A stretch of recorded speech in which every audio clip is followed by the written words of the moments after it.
Hey, hey, hey, hey. Aujourd'hui, c'est la journée internationale des mathématiques. Le 14 mars 2021, comme tous les autres 14 mars, on fête la journée, c'est la journée internationale des mathématiques. Donc, cette journée était initialement concentrée sur pi, qu'on appelait pi d, le pi que vous retrouvez lorsqu'on veut calculer l'aire d'un cercle qui a une approximation de 3,14. On l'a étendu aux mathématiques de façon globale. Alors, pour cette année, le thème, c'est mathématiques pour un monde meilleur, les mathématiques pour un monde meilleur. Vous voyez, avec notre situation actuelle qui concerne la pandémie depuis 2020, on peut s'en rendre compte que beaucoup de personnes ont pris conscience ou connaissance de l'importance des mathématiques dans notre vie ou dans l'évolution de la vie qu'on a aujourd'hui. Et aussi, il y a beaucoup de gens qui le savaient déjà, mais on a quand même beaucoup parlé des mathématiques durant la pandémie. Donc, je vais quand même recentrer quelque chose par rapport à cela. Vous savez, lorsqu'on a débuté avec la pandémie, on a très très vite entré ou commencé à utiliser un mot que beaucoup ne connaissaient pas déjà ou que beaucoup ne l'utilisaient pas avant qui concerne le confinement. Alors, ce que vous ne savez pas, c'est que lorsqu'on décide de faire un confinement, on ne le fait pas de façon aléatoire. Les mathématiques qui sont derrière ou les statistiques et les biomathématiques qui ont été faites en arrière, c'est ça qui aide à la prise des décisions. Et bien sûr, pour décider de faire un confinement, par exemple, on a eu besoin à un moment donné de calculer ce qu'on appelle le taux de reproduction de base, qui est en fait un taux qui permet de savoir si on injecte un individu dans une population, au bout d'un moment donné, un individu malade, pardon, dans une population, au bout d'un moment donné, combien de personnes cet individu va infecter. Lorsqu'on connaît ce taux, sur ce taux-là, il y a les taux qu'on peut savoir. Le taux de contact quand vous avez avec une personne, le taux de contact lorsque vous vous retrouvez dans un milieu où il y a peut-être tel nombre de personnes. À partir de ce taux-là, on a pu comprendre que si on agit sur le taux de contact qu'il y a entre une personne et les autres, on peut très très vite réduire l'évolution de la maladie. C'est la raison pour laquelle on est entré dans la phase de confinement pour beaucoup d'autres pays et que vous allez voir forcément les pays qui sont entrés dans des confinements stricts ont très très vite réduit la croissance de l'épidémie. Juste parce que le taux de contact a été réduit.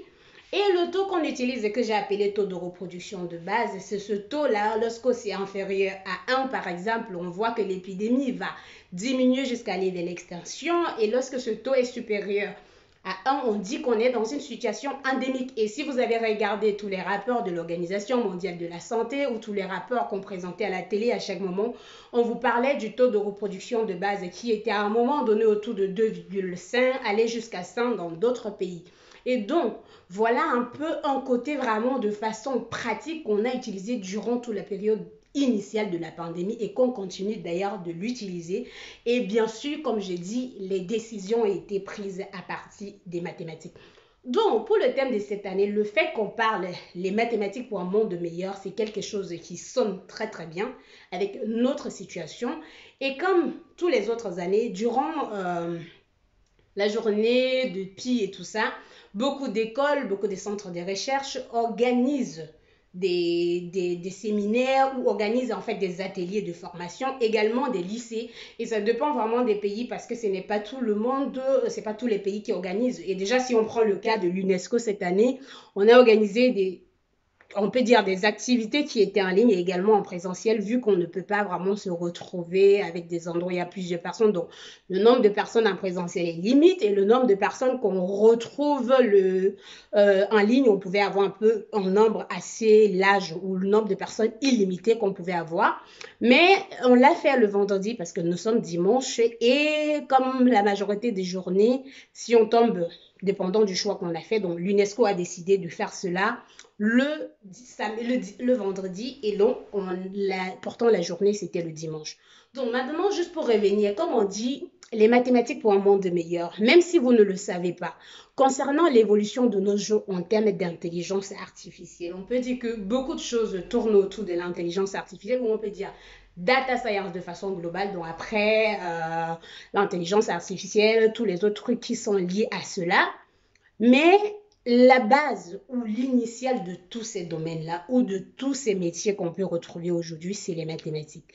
Et donc, pas forcément dit que vous êtes obligé d'être mathématicien pour vous sentir important ou pour pouvoir participer, mais de reconnaître que peu importe le domaine dans lequel vous êtes situé ou vous travaillez actuellement, vous avez à un moment donné besoin des mathématiques pour résoudre un problème, ou vous avez forcément à un moment donné recours à quelque chose qui utilise les mathématiques. On peut parler de votre téléphone, de votre ordinateur, de votre montre qui fait appel à des mathématiques. C'est déjà vraiment un bon début, ou c'est déjà une façon de fêter cette journée, ou on peut dire quoi? Moi, je veux dire, lorsqu'on parle de la journée internationale de la femme ou des droits de femmes, il y a les autres femmes qui fêtent, pendant qu'il y a les autres qui réclament vraiment le côté droit, c'est lui qui représente la valeur de la journée.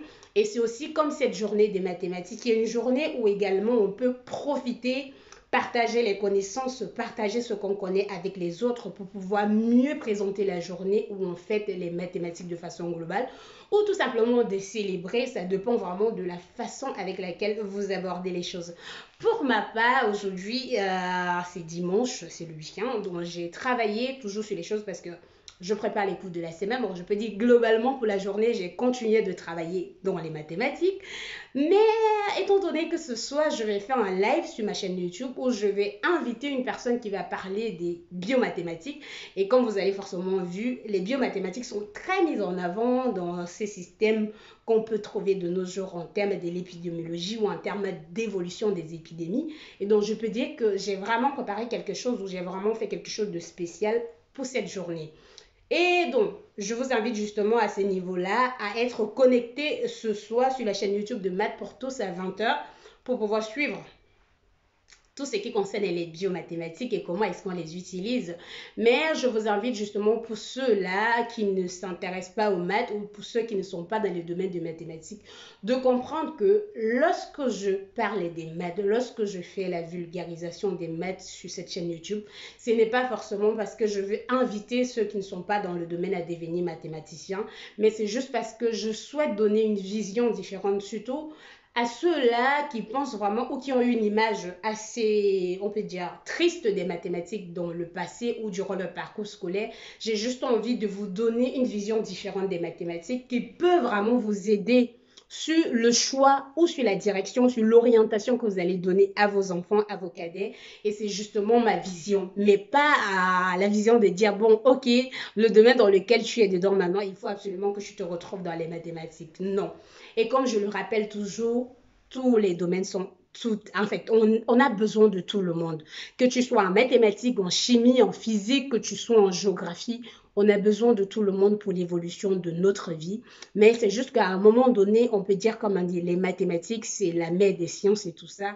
Lorsque tu travailles dans un domaine, tu fais appel aux mathématiques. Lorsque tu travailles dans un autre domaine, tu fais appel aux mathématiques. C'est quelque chose de commun à tout le monde, que tu acceptes ou pas, tu les utilises en fait, mais tu n'es pas obligé de travailler dans le domaine. Et donc pour cette journée, tout ce que je vous souhaite, et si vous le savez déjà, dites-le moi en commentaire. Si vous ne le savez pas, tout ce que je vous souhaite, c'est vraiment de, en tant que mathématicien, de pouvoir partager quelque chose ou de pouvoir exprimer votre opinion par rapport aux mathématiques, de pouvoir amener les autres en cette journée à faire quelque chose d'intéressant dans le domaine où vous êtes, ou à faire quelque chose de particulier ou d'amusant sur les mathématiques. Ça peut être les jeux de société de maths, ça peut être une danseuse qui utilise les maths. J'ai déjà posté une vidéo qui faisait un peu des trucs de ce genre.